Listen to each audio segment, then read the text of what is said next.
है portfolio building को लेकर, एग्जिस्टिंग इन्वेस्टमेंट्स को लेकर, गोल्स को लेकर, यानी आपके फाइनेंशियल प्लानिंग के किसी भी कदम पर आप को मदद चाहिए तो योर मनी इसीलिए है। आप अपने सवाल हम तक पहुंचा सकते हैं कई सारे प्लेटफॉर्म्स के थ्रू। आप WhatsApp, email, social media platforms के थ्रू कनेक्ट कर सकते हैं।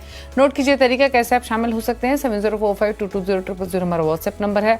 आप ईमेल कर सकते हैं yourmoney@18.com पर। फेसबुक, ट्विटर पर इस शो को आप लाइव भी देख सकते हैं, पोस्ट भी कर सकते हैं अपनी क्वेरीज #AskAwaz लिखकर। हमारे साथ हैं आज वाइस इन्वेस्ट के CEO हेमंत रुस्तगी। हेमंत जी नमस्कार, स्वागत है आपका। और क्वेरीज को करेंगे शामिल, लेकिन उससे पहले बात करेंगे मिलेनियल्स की कि इन्हें अपनी फाइनेंशियल प्लानिंग किस तरीके से करनी चाहिए, किन बातों का ख्याल रखना चाहिए, और क्योंकि मिलेनियल्स हैं तो इनको रिटायरमेंट के लिए कितना समय है और कितना इन्फ्लेशन को ध्यान में रखते हुए एटलीस्ट किस तरीके से ये अपनी रिटायरमेंट के लिए सेविंग करके चल सकते हैं। तो बताइए पहले तो मनी मंत्र क्या रह सकता है मिलेनियल्स के लिए, क्या व्यू है आपका? जी दीपाली, आई थिंक ये बहुत ही इंपॉर्टेंट टॉपिक है। जैसे हम बात कर रहे हैं मिलेनियल्स की, तो ऑब्वियसली जो जहां तक उनका इन्वेस्टमेंट प्रोसेस की बात है वो तो अमूमन वही रहेगा जो बाकी लोगों के लिए होता है। बट आई थिंक 2-3 इंपॉर्टेंट चीजें हैं जो मिलेनियल्स को बहुत ही ध्यान रखने की जरूरत है। सबसे पहला तो ये कि जैसे अंग्रेजी में कहावत है कि it's never too early to start investing. काफी बार मिलेनियल्स को लगता है कि अभी तो बहुत समय है हमारे पास, इतना जल्दी क्यों इन्वेस्ट करना है। पर सच्चाई ये है कि जल्दी इन्वेस्ट करने के बहुत सारे फायदे हैं। एक तो ये कि आपको पावर ऑफ कंपाउंडिंग का फायदा होता है, यानी जो रिटर्न आप कमाते हैं उसके ऊपर भी आपको रिटर्न मिलता है। और ये एक बहुत ही पावरफुल टूल है जो ओवर ए लॉन्गर टर्म आपको मदद करता है कि आप एक बड़ा सा कॉर्पस बना सके। दूसरी बात, जब आप इक्विटी जैसी एसेट क्लास में आप इन्वेस्ट करते हो तो उसको भी वहां पे अगर आप सही मायने में उसका फायदा उठाना चाहते हो तो आपको काफी लंबा समय देना होगा। दूसरी बात, क्योंकि इक्विटी इन्वेस्टिंग से हम बहुत ज्यादा फेमिलियर नहीं होते हैं तो हम कुछ ना कुछ गलतियां करते हैं शुरुआत में, और शायद यही कुछ डर है जो निवेशक इक्विटी से दूर रहते हैं।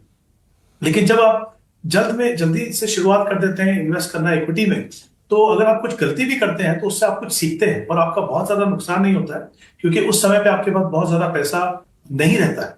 लेकिन जब आप उस स्टेज पे पहुंचते हैं कि जब आपके पास सीरियस पैसा है, आप अपने long term goal, important goals के लिए इन्वेस्ट करते हो, तब तक आपका जो डर और आपने कुछ गलतियों से जो सीखा है वो आपको मदद करता है कि आप एक अच्छे इन्वेस्टर बने। तो एक तो ये। दूसरा ये कि उनको बजटिंग करने की जरूरत है।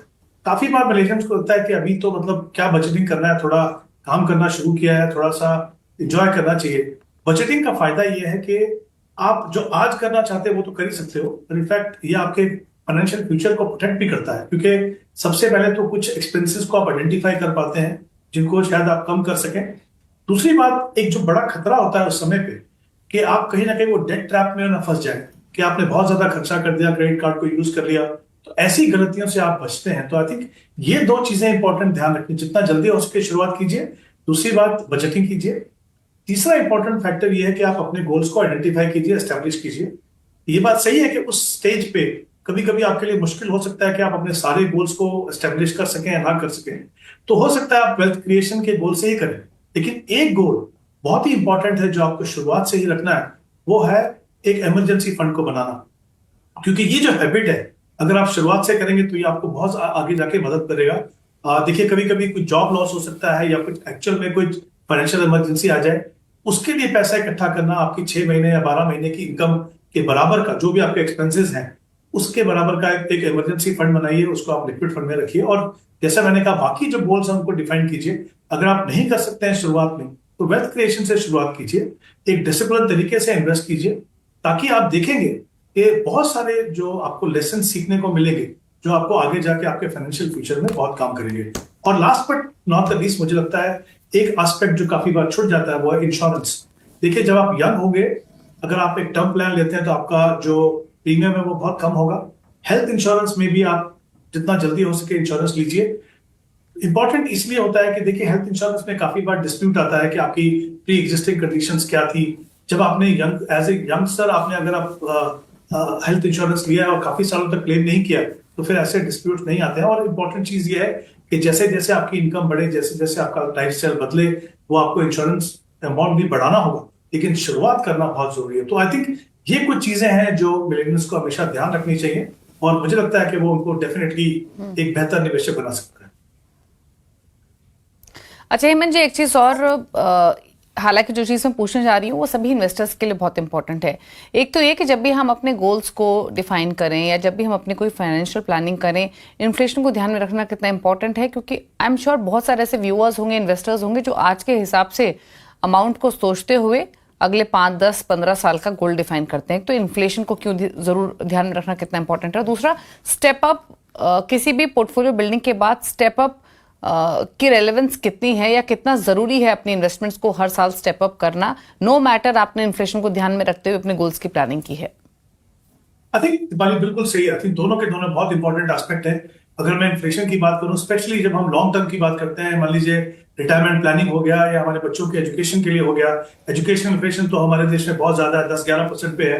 नॉर्मल इन्फ्लेशन अगर आप 6-7% भी पकड़े तो इसलिए इंपॉर्टेंट होता है कि अगर आप कोई टारगेट सेट कर रहे हैं और उसमें अगर आपने इन्फ्लेशन नहीं लिया, यानी जो इन्फ्लेशन की वजह से जो लागत बढ़ेगी, अगर आपने उसको कंसिडर नहीं किया, तो आप देखेंगे कि बहुत बड़ा गैप हो सकता है जितना आप एक्यूमुलेट करेंगे और जितना आपको जरूरत हो।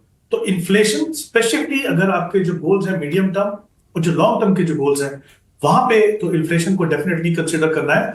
और इन्फ्लेशन इसलिए भी कंसिडर करना जरूरी है क्योंकि आपको फिर ऐसी इन्वेस्टमेंट में डालना होगा, इन्वेस्टमेंट अपना, जहां पे वो इन्फ्लेशन को बीट कर सके। और इक्विटी जो है, एकमात्र मैं कह सकता हूं फाइनेंशियल एसेट की अगर हम बात करें, ऐसी एसेट क्लास है जो ओवर द लॉन्गर टर्म आपको, ऑफ कोर्स गोल्ड के रिटर्न भी पिछले कुछ सालों से अच्छे हैं, बट आई थिंक ब्रॉडली अगर मैं कहूं तो इक्विटी एक ऐसी एसेट क्लास है जो आपको इन्फ्लेशन को बीट करने में मदद करेगी। तो इन्फ्लेशन तो डेफिनेटली आपको कंसिडर करना है।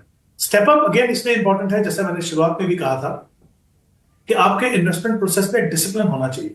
अब वो डिसिप्लिन दोनों जगह में चाहिए आपको, एक जो आपके सेविंग का जो प्रोसेस है वो, और दूसरा आपका इन्वेस्टमेंट प्रोसेस है। जब आप कमिट करते हैं कि मैं हर साल से मान लीजिए अपनी इन्वेस्टमेंट को 10% से बढ़ाऊंगा, तो आप क्या कर रहे हैं कि आपकी जो बढ़ती हुई इनकम है उसका कुछ हिस्सा आप कमिट कर रहे हैं कि आप उसको सेव करेंगे और इन्वेस्ट करेंगे। और यही डिसिप्लिन चाहिए आपको एक अच्छा निवेशक बनने के लिए। और साथ ही क्योंकि आप इन्वेस्ट भी कर रहे हैं उसको, तो आपके जो गोल्स हैं उसके लिए आपको एक एडिशनल इन्वेस्टमेंट मिलता है हर साल। और आप देखेंगे कि अगर आप मान लीजिए 20 साल का टाइम होराइजन है आपका, और आप 10% से अगर अपनी एसआईपी अमाउंट को बढ़ाते हैं, तो जितना पैसा आप 20 साल में एक्यूमुलेट कर पाएंगे उससे डबल आप जो है वो स्टेप अप की वजह से एक्यूमुलेट कर पाएंगे। तो आई थिंक बहुत सारे फायदे हैं इन दोनों चीजों को कंसिडर करने के। ओके, चलिए अब सवाल जवाब के सिलसिले को शुरू करते हैं। पहले व्यूअर वैभव हमारे साथ कनेक्टेड हैं पुणे से सवाल पूछने के लिए। वैभव नमस्कार, बताइए क्या सवाल है आपका।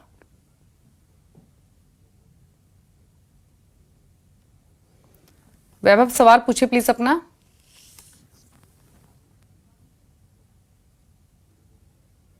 चलिए इनसे बातचीत नहीं हो पा रही, इनका सवाल लेते हैं। जो डिटेल्स इन्होंने हेमंत जी हमारे साथ शेयर किए उसके हिसाब से 34 साल इनकी उम्र है, 1,27,000 की मंथली एसआईपी है। फिलहाल पोर्टफोलियो में 44.5 लाख इकट्ठा ये कर चुके हैं। 1 और 2 करोड़ का लक्ष्य है जो ये जानना चाहते हैं कब तक पूरा होगा। फंड्स काफी सारे हैं इनके पास। Nippon small cap 20,000, 18,000 Parag flexi cap, HDFC mid cap 15,000, 14,000 Axis small cap, 13,500 Motilal Oswal mid cap, 11,500 SBI magnum mid cap, 10,000 ICICI pro blue chip, 9,000 HDFC multi cap, 7,500 ईस्ट डाल रहे हैं ये Motilal Oswal larger mid cap में, 5,000 ICICI pro equity and debt, 2,500 Mirae asset ELSS और Quant small cap में 1,000। तो बताइए क्या सजेशन है इनके लिए। आई थिंक शुरुआत करते हैं इनकी जो टारगेट से। जैसे उन्होंने कहा 1 या 2 करोड़, अगर हम 2 करोड़ का टारगेट मान के चले, और उनकी जो करंट इन्वेस्टमेंट है, इन्होंने जो अभी तक जो कॉर्पस एक्यूमुलेट किया वो 45 लाख का किया, उनकी 1,27,000 की एसआईपी है। अगर मैं ये मान के चलूं कि अगर अगले वो 6 साल तक इसको कंटिन्यू करते हैं तो अपने टारगेट 2 करोड़ का जो टारगेट है उसको पूरा कर पाएंगे। अब लेकिन 2 दुविधाएं हैं यहाँ पे कि जब आप 6 साल के लिए इन्वेस्ट करते हो तो ऑब्वियसली आपका जो एवरेज होल्डिंग पीरियड है, क्योंकि आप एसआईपी से इन्वेस्ट कर रहे हो, तो वो 3 साल का होगा। यानी इनका जो पोर्टफोलियो है उस हिसाब से वो काफी एग्रेसिव है, और इक्विटी पोर्टफोलियो आप उतने समय के लिए नहीं बना सकते। तो कहीं ना कहीं उनको अपने आप को थोड़ा ज्यादा समय देना होगा। अगर ये अपने आप को 2-3 साल और दे सकें तो बेहतर होगा। एक तो वो इक्विटी में बने रह सकते हैं, दूसरा उनका जो कॉर्पस है वो काफी बड़ा बन सकता है, जितना उनका टारगेट है उससे भी ज्यादा। तो ये 2-3 चीजें मैं चाहूंगा कि वो इसके ऊपर ध्यान दें। और इनके पास, जैसा आपने बिल्कुल सही कहा कि 11 फंड है इनके पास, तो मुझे लगता है कहीं ना कहीं स्कोप है कि हम इनके जो पोर्टफोलियो है उसको थोड़ा कंसोलिडेट करें, ताकि डाइवर्सिफिकेशन में तो हम कॉम्प्रोमाइज नहीं करेंगे, लेकिन बेहतर फंड्स होंगे, बेटर एलोकेशन होगा तो रिस्क कम होगा और कहीं ना कहीं रिटर्न भी थोड़ी बेहतर होगी। तो अगर हम देखें तो मिड कैप में उनके पास 3 फंड्स हैं, तो मैं चाहूंगा कि वो मोतीलाल ओसवाल मिड कैप को रखें अपने पास, और दूसरा फंड है उनके पास HDFC मिड कैप अपॉर्चुनिटी, उसकी जगह में अगर वो इन्वेस्को मिड कैप ले तो बेहतर होगा। एक और मिड कैप फंड है इनके पास SBI मिड कैप, तो मुझे लगता है कि 3 मिड कैप की जरूरत बिल्कुल भी नहीं है। इनके पोर्टफोलियो में एक और फंड है Motilal Oswal large and mid, तो जो पैसा वो SBI मिड कैप में लगा रहे हैं वो वहां पे लगा दीजिए। स्मॉल कैप में भी इनके पास 2 फंड्स हैं, एक निपॉन इंडिया स्मॉल कैप है जो बने रह सकते हैं, दूसरा है एक्सिस स्मॉल कैप। मुझे लगता है वहां पे बंधन स्मॉल कैप एक बेटर ऑप्शन है। इसके अलावा जो उनके पास फंड्स हैं, तो हमने कुछ फंड्स कम किए 2, और बाकी जो फंड्स हैं उनके पास जो भी एलोकेशन है, ICICI blue chip, Parag flexi cap, HDFC multi cap और ICICI इक्विटी एंड डेट, ये जो फंड्स है ये डेफिनेटली उन फंड्स में बने रह सकते हैं। तो कुछ चेंजेस कीजिए, और जैसा मैंने कहा कि वो बेहतर रहेगा अगर अपने आप को कुछ और समय दे सके, ताकि जो इक्विटी के जो रिस्क है वो कम होंगे और आपको रिटर्न भी बेटर मिल सके। ठीक है, तो चलिए ये रही आपके लिए पोर्टफोलियो पर राय। तमाम चेंजेस आपको रेकमेंड किए गए हैं। पोर्टफोलियो को छोटा करना है जो काफ़ी बड़ा है, कौन से फंड्स में कंटिन्यू करना है, किन से करना है एग्जिट, वो तमाम बातें आपको बताई हैं मुझे ने। बात करते हैं अगले व्यूअर से। हर्ष है मुंबई से। हर्ष नमस्कार, पूछिए सवाल। नमस्ते मैम। नमस्ते सर। हर्ष बात कर रहा हूँ मुंबई से। सर मेरा ये क्वेश्चन है, अभी फिलहाल मैं 40,000 की SIP कर रहा हूँ। मेरे 4 फंड्स है, Parag Parekh flexi cap fund, Motilal Oswal mid cap, Tata small cap और HDFC फ्लेक्सी कैप। ये 40,000 की मेरी SIP चल रही है। टोटल 14 लाख पोर्टफोलियो का वैल्यू है। मैं 15,000 की SIP अभी ये मंथ से और बढ़ाना चाहता हूँ। तो मुझे जानना है ये 15,000 की SIP में ये जो मेरे एग्जिस्टिंग 4 फंड्स है मैं इसी में कंटिन्यू करूँ या मुझे कोई दूसरा फंड ऐड करना चाहिए? पहला सवाल मेरा ये है। और सेकंड चीज मुझे ये पूछना है, जैसे मेरे पास फ्लेक्सी कैप, मिड कैप और स्मॉल कैप है, तो क्या मुझे अलग से एक मल्टी कैप लेने की जरूरत है क्या? तो मेरे 2 सवाल है ये चीज। तो हेमंत जी बताइए क्या सलाह इनके लिए। इन्होंने अपना पोर्टफोलियो बताया, 40,000 की एक्टिव SIPs हैं, 15,000 की और ऐड करनी है। फंड्स में लमसम जहां क्या वो डिटेल्स ही बताइए क्या सजेशन है पोर्टफोलियो पर। जी दीपाली, आई थिंक इनके जो सवाल है काफी इंटरेस्टिंग है, और मुझे अच्छा लगा देख के कि इन्होंने आइडेंटिफाई किया कि उनकी जो एग्जिस्टिंग पोर्टफोलियो है उसके मिक्स को देखते हुए उनको एक मल्टी कैप की जरूरत है कि नहीं। तो डेफिनेटली एक मल्टी कैप फंड की जरूरत है। तो मैं शुरुआत करता हूं कि इनकी जो 40,000 की इन्वेस्टमेंट है वो 4 फंड्स में है। तो मैं अगर इनके जो अभी जो एग्जिस्टिंग फंड्स हैं वो कहूँ तो उन्होंने काफी अच्छी सिलेक्शन की है, जैसे Parag Parekh flexi cap, Motilal Oswal mid cap और टाटा स्मॉल कैप। तो ये तीनों सेगमेंट, क्योंकि अगर हम पराग पारेख फ्लेक्सी कैप की बात करें वहां पे थोड़ा एक्सपोजर उनको US मार्केट कैप है, बट इस प्रीडोमिनेंटली लार्ज कैप में है। तो चौथा इनके पास फंड जो है वो है HDFC फ्लेक्सी कैप। मुझे लगता है कि कहीं ना कहीं एक बदलाव भी कंसिडर कर सकते हैं HDFC फ्लेक्सी कैप की जगह में। अगर HDFC लार्ज एंड मिड देख ले, उन दोनों सेगमेंट में लार्ज और मिड में उनका एक्सपोजर बना रहेगा, लेकिन कहीं ना कहीं थोड़ा सा मिड कैप में एक्सपोजर बढ़ेगा, जो मुझे लगता है ओवर ए लॉन्गर टर्म उनको बेटर रिटर्न दे सकता है। तो हम बहुत ज्यादा रिस्क नहीं ले रहे हैं, लेकिन एक बेटर फंड में जा रहे हैं और एक बेटर क्वालिटी फंड में जा रहे हैं। तो एक तो ये हो गया। दूसरा, इन्होंने कहा कि 15,000 की जो उनको इन्वेस्टमेंट करनी है उसमें मुझे लगता है कि एक तो जैसा इन्होंने खुद भी आइडेंटिफाई किया कि एक इनको मल्टी कैप की जरूरत है, और मल्टी कैप कैटेगरी में काफी सारे अच्छे फंड्स हैं, बट अगर एक उनको चुनना है तो मुझे लगता है कि कोटक मल्टी कैप को देख सकते हैं, जिसमें 10,000 रुपये इन्वेस्ट करें। और 5,000 में चाहूंगा इस समय पे वो इन्वेस्को इंडिया फोकस फंड, ये हालांकि है तो फ्लेक्सी कैप कैटेगरी का, लेकिन जैसा कि नाम से पता चलता है फोकस फंड है, इसमें कंसंट्रेटेड बेट्स है, बहुत ही बेहतरीन पोर्टफोलियो है। तो मुझे लगता है ये 2 फंड्स को कंसीडर कर दीजिए। और मैंने 2 फंड इसलिए भी इनको रिकमेंड किया कि हो सकता है आगे जाके अगर ये कुछ और एडिशनल इन्वेस्टमेंट करना चाहे तो वो इन्वेस्को इंडिया फोकस फंड में कर सकते हैं। साथ ही इन्होंने 2 फंड्स में अपना एक लमसम इन्वेस्टमेंट भी किया हुआ है, जैसे GM फ्लेक्सी कैप है और एक क्वांट लार्ज कैप। मुझे लगता है उन 2 फंड्स की इस पोर्टफोलियो में अभी शायद बहुत ज्यादा इंपॉर्टेंस नहीं है। तो जो भी पैसा उन्होंने एक्यूमुलेट किया है वो पैसा वहां से निकाल के वो कोटक मल्टी कैप और इन्वेस्को फोकस दोनों में वो डिवाइड कर सकते हैं। तो आई थिंक ये कुछ बदलाव इनको करने की जरूरत है, बट ब्रॉडली शुरुआत काफी अच्छा है। मुझे अच्छा लगा कि देखे कि वो थोड़े जागरूक निवेशक हैं और वो असेस करते हैं कि उनके पोर्टफोलियो में किस तरह के बदलाव की जरूरत है। ओके, चलिए तो ये चीज़ें आपको बताई गई हैं, सजेस्ट की गई हैं आपके पोर्टफोलियो में थोड़े से बदलाव, उनको आप फॉलो कीजिए। Parag Parekh flexi cap, Motilal Oswal mid cap, Tata small cap में इन्वेस्टमेंट कंटिन्यू रखिए। एचडीएफसी लार्ज मिड कैप पे 10,000, कोटक मल्टी कैप में 10,000, इन्वेस्ट इंडिया फोकस 5,000 और डिप्लॉय कीजिए। ये रही आपके लिए सलाह आपके पोर्टफोलियो को लेकर। एक और सवाल लेंगे। अर्पिता ने एक सवाल भेजा रायपुर से ईमेल के थ्रू। इनकी उम्र है 35 साल, एसआईपी चल रही है 17,000 की, पोर्टफोलियो की वैल्यू 15 लाख हो चुकी है। फंड सिलेक्शन कैसा है जानना चाहती हैं। कोटक फ्लेक्सी कैप 3500 रुपये महीना, 2,000 रुपये महीना HDFC small cap, Aditya Birla frontline equity, 1100 HDFC mid cap और 1,000 आईसीआईसीआई प्रूफ बीएफएस फंड। बताइए सजेशंस। देखिए, अभी तक इन्होंने जैसा कहा कि 2018 से इन्वेस्टमेंट करनी शुरू की है, तो 7 साल हो गए इनको। अब जो इनका पोर्टफोलियो अगर हम उसको एनालाइज करें तो आई थिंक सबसे इंपॉर्टेंट एस्पेक्ट ये होगा कि यहां से आगे कितना समय इनके पास। तो अगर जो टाइम होराइजन इक्विटी इन्वेस्टमेंट के लिए चाहिए वो उनके पास है, यानी 8 से 10 साल का समय अगर और है इनके पास, तो ऑल इक्विटी पोर्टफोलियो में बने रह सकते हैं। ऑफकोर्स पोर्टफोलियो में मुझे लगता है कुछ बदलाव करने की जरूरत है। तो जो फंड इनके एग्जिस्टिंग है जिसमें वो कंटिन्यू कर सकते हैं वो है कोटक फ्लेक्सी कैप, जिसमें वो 3,500 इन्वेस्ट कर रहे हैं, एचएसबीसी स्मॉल कैप जहां पे 2,000 इन्वेस्ट कर रहे हैं। इनकी जो टोटल इन्वेस्टमेंट है वो 17,000 की है। तो आई थिंक ये थोड़ा सा बदलाव इनको करना है दो फंड्स के अंदर मेरे हिसाब से। एक तो दो फंड जो ऐड करने हैं बाकी फंड्स को छोड़ के, वो है Motilal Oswal large and mid cap fund और एक बंधन कोर इक्विटी, जो दोनों के दोनों large and mid cap category के फंड है। आई थिंक कुल मिला के 4 फंड होंगे इनके पास जो अपने पोर्टफोलियो में रख सकते हैं। ठीक है, चलिए, तो ये रही सलाह आपके लिए आपके पोर्टफोलियो को लेकर। रुक रहे के साथ एक ब्रेक के लिए, लौटेंगे तो कुछ और क्वेश्चंस को करेंगे शामिल। हेमंत जी हमारे साथ बने हुए, जल्द वापस आते हैं।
आप देख रहे हैं योर मनी, हमारे साथ हेमंत रुस्तगी बने हुए हैं आपकी सभी क्वेरीज को आंसर करने के लिए। कुछ और क्वेश्चंस को लेते हैं। एक सवाल हमें ईमेल के थ्रू भेजा है प्रताप कुमार ने उड़ीसा से।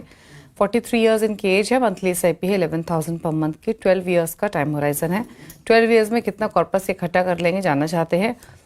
अब ये पहले से एसआईपी कर रहे हैं, नया पोर्टफोलियो, इसके बारे में जानकारी नहीं है, बट कंसिडरिंग अगर अभी से इन्होंने निवेश करना शुरू किया है हेमंत जी 11,000 महीने के साथ, तो कितना इकट्ठा कर पाएंगे 12 साल में जानना चाहते हैं। फंड्स कौन से हैं? काफ़ी फंड्स हैं।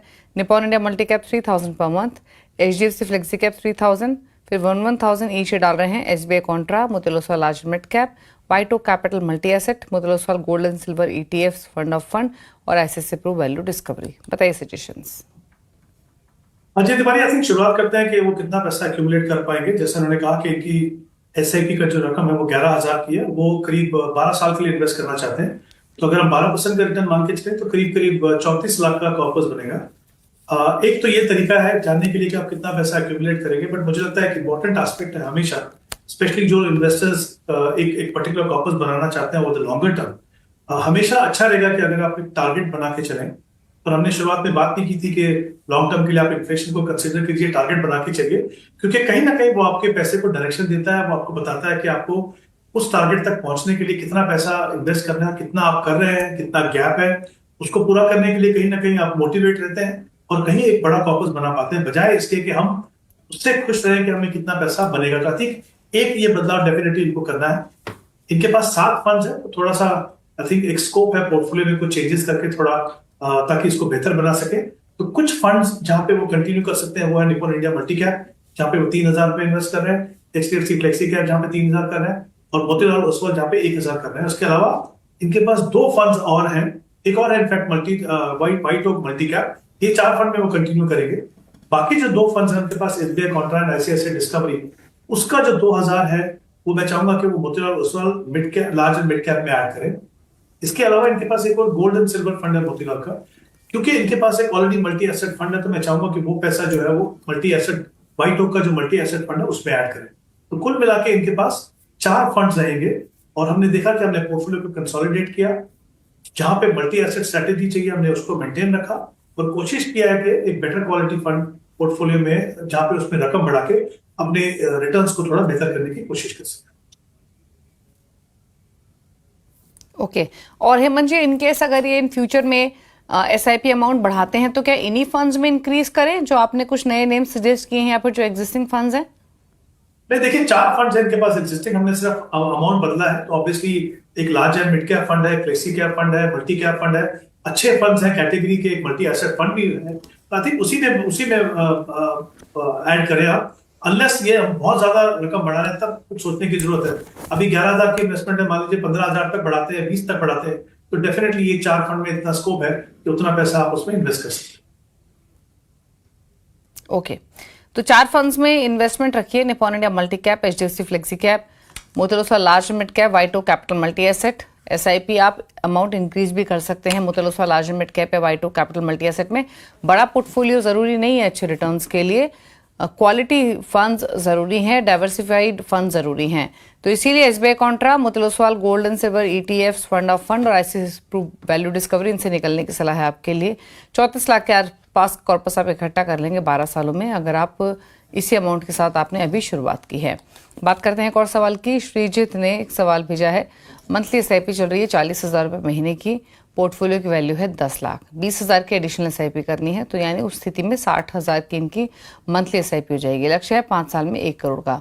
कौन कौन से फंड्स हैं इनके पास? Motilal Oswal Nifty India defence fund 10,000 per month, 8,900 है पराग परिक फ्लेक्सी कैप में, 6,700 है ICICI ब्लू चिप में, 3,700 Kotak small cap, then 3,000 HDFC BSE Sensex index, 2,400 है ICICI pro equity index, 3,300 Axis blue chip और 2,000 है एक्सिस मिड कैप में। तो इनके पास भी 8 म्यूचुअल फंड्स हैं 40,000 के SIP के लिए, 20,000 के एडिशनल SIP भी करनी है। हेमंत जी दीपाली, देखिए सबसे इंपॉर्टेंट चीज यहाँ पे कि उन्होंने कहा कि इनको करीब 5 साल के लिए इन्वेस्ट करना है, 1 करोड़ का टारगेट है, समय बहुत कम है, तो ऑब्वियसली इसका मतलब ये है कि अगर उनको वहां तक पहुंचना है तो रिस्क ज्यादा लेना होगा, लेकिन वो टाइम होराइजन उनको अलाउ नहीं करता कि बहुत ज्यादा रिस्क ले। तो आई थिंक एक तो कहीं ना कहीं वहां पे थोड़ा बदलने की जरूरत है। 2 तरीके हैं इनको अपने टारगेट पूरा करने के, या तो वो अपना समय जो है 2 साल से बढ़ाए, या फिर जैसा उन्होंने कहा कि 40 की इन्वेस्टमेंट कर रहे हैं, 40,000 की 20,000 और करेंगे, उसके अलावा भी इनको अपने SIP अमाउंट में 40,000 और ऐड करने होंगे, यानी कुल मिला के उनकी SIP का अमाउंट जो है वो 1 लाख होना चाहिए, तब जाके वो अपना टारगेट पूरा कर पाएंगे। दूसरा, हम कोशिश ये कर रहे हैं क्योंकि 5 साल का समय है, तो बहुत ज्यादा एग्रेसिव हम फंड जो है पोर्टफोलियो में नहीं रखेंगे। इनके पास एक स्मॉल कैप फंड है, एक डिफेंस फंड है, तो वो डेफिनेटली उनके टाइम होराइजन के हिसाब से बिल्कुल भी सुटेबल नहीं है। तो 3 फंड एग्जिस्टिंग जो इनके पास है वो है ICICI प्रो इक्विटी इंडेक्स, उसको हम कंटिन्यू करेंगे, ICICI ब्लू चिप और पारंपरिक फ्लेक्सी कैप। उसके अलावा 2 फंड मैं इनको रिकमेंड कर रहा हूँ, वो ऐड कर सकते हैं, Motilal Oswal large and mid और दूसरा है इन्वेस्को मल्टी कैप। इन 5 फंड्स में वो 8,000 की इन्वेस्टमेंट करें, और जब भी वो 20,000 की इन्वेस्टमेंट बढ़ाना चाहें तो वो 5 फंड में 4,000 रुपए एडिशनल कर सकते हैं, यानी सभी फंड में 12,000 की इन्वेस्टमेंट होगी। जब अगर वो 40,000 और बढ़ा सकते हैं, क्योंकि समय उनके पास बहुत ज्यादा लंबा नहीं है, तो इनको अगर बाकी 1 लाख तक पहुंचाना है तो बहुत जल्दी से उनको अपनी SIP अमाउंट को बढ़ाना होगा। तो फिर ऑब्वियसली मेरे को लगता है 1 या 2 फंड उनको उस समय पे ऐड करने होंगे। ओके तो यानी ये सजेशंस आपको दिए गए हैं, आपको काफ़ी सारे फंड्स बताए गए हैं जिनसे आपको निकलना है। बड़े लंबी लिस्ट आपको नहीं रखनी है फंड्स के अपने गोल को हासिल करने के लिए। जैसे समझाया गया कि आप Motilal Oswal Nifty India defence fund से निकलिए, Kotak small cap, HDFC BSE Sensex, axis blue chip, axis mid cap, यहाँ से आप निकल सकते हैं। और एग्जिस्टिंग पोर्टफोलियो में से 3 ही फंड्स हैं जिनमें आपको SIP कंटिन्यू करनी है। Again ICICI pro blue chip, ICICI pro equity index, Parag Parekh flexi cap, नए जो 2 फंड्स आपको सजेस्ट किए गए हैं उसमें Motilal Oswal large mid cap 8,000 per month की एसआईपी कीजिए, इन्वेस्टको इंडिया फोकस में 8,000 की, बाकी में आप इवनली डिवाइड कर सकते हैं।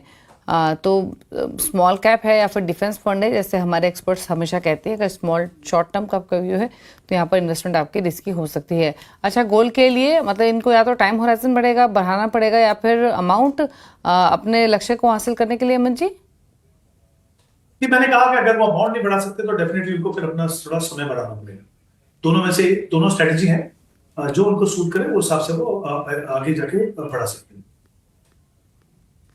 ओके, तो 80,000 की एसआईपी आपको लगेगी। अगर आपको 5 साल में 1 करोड़ का लक्ष्य चाहिए, 60,000 की आप ऑलरेडी कर रहे हैं, तो आप 5 की जगह अगर 7 साल का समय देंगे तो भी 1 करोड़ का लक्ष्य आपका हासिल हो जाएगा। ये रही सलाह आपके लिए, तमाम चेंजेस आप नोट कर लीजिए।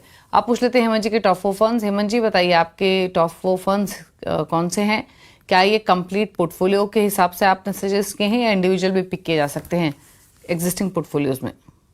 जी, आई थिंक ये जो फंड है वो एग्जिस्टिंग इन्वेस्टर या फिर कोई नए निवेशक जो अपना पोर्टफोलियो बना रहे हैं उस हिसाब से मैंने कैटेगरीज को चूज किया। तो एक multi cap fund, Kotak multi cap, 2 fund जो है वो large and mid cap category में, Motilal Oswal large and mid cap, Bandhan core equity fund, ये रख सकते हैं। और एक फ्लेक्सी कैप में कंसंट्रेटेड बेट के साथ, जैसे मैंने बात की थी शो में, इन्वेस्टको इंडिया फोकस फंड। ये 4 फंड है।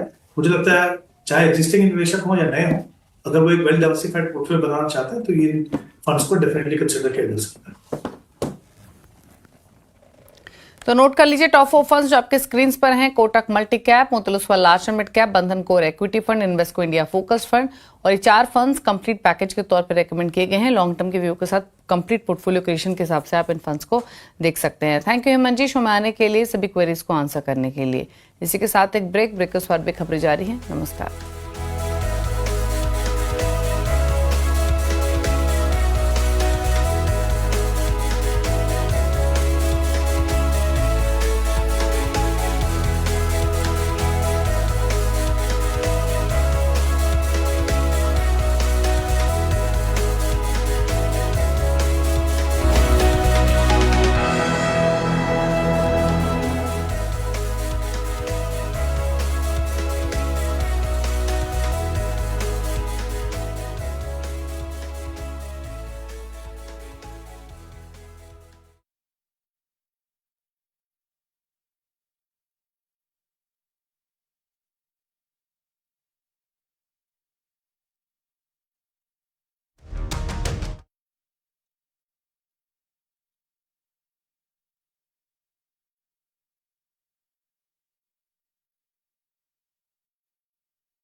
नमस्कार, आवाज समाचार में आपका स्वागत है। मैं हूं मनोज श्रीवास्तव। खबरों की शुरुआत करते हैं इस वक्त की हेडलाइंस के साथ।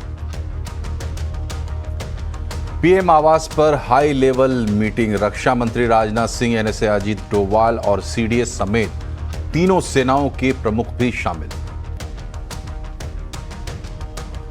पहलगाम हमले पर बढ़ा सियासी बवाल, कांग्रेस ने एक्स पर जारी किया पोस्टर, लिखा जिम्मेदारी के समय गायब। बीजेपी ने कांग्रेस पर किया पलटवार, कहा पाकिस्तान की भाषा बोल रही है कांग्रेस। सेंसेक्स मंथली एक्सपायरी पर बाजार की flat closing, mid cap small cap index बढ़त पर बंद, डिफेंस आईटी शेयरों में दिखी खरीदारी, फार्मा मेटल एनर्जी शेयरों में दबाव।